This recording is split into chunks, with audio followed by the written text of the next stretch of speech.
బిజీలో ఉన్నా ఇక్కడ ఉన్నా కూడా ఒక బర్త్డే కాదు, ఏ బర్త్డేకైనా కూడా నేనున్నాను. ఆయన నిజంగా ప్రకాశంలో ఆ రోజు బర్త్డేకి రాలేదంటే నాకు ఖచ్చితంగా లోటు. అది ఎట్లా మైండ్ ఫిక్స్ అయిపోయింది కదా 10 సంవత్సరాల నుంచి.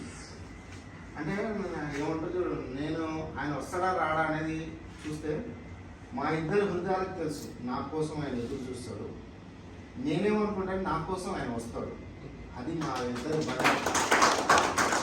రావడంతో చాలా సంతోషం.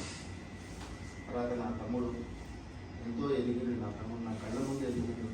మా శంకర్ చిన్న ఇప్పుడు పిల్లల్లాగా ఉత్సాహంగా ఉవ్వెత్తున ఎగిసిపడే ఒక కెరటంగా ఉండేటువంటి నా తమ్ముడు చాలా మోడిఫై అయింది. డ్రెస్సింగ్ కానీ అపియరెన్స్ కానీ. ఎంత ఆవేశం ఉన్న శంకర్ని చూసినా, ఎంత శాంతం ఉన్న తమ్ముడు శంకర్ని చూస్తున్నా. నా తమ్ముడు శంకర్, నా వినోద్,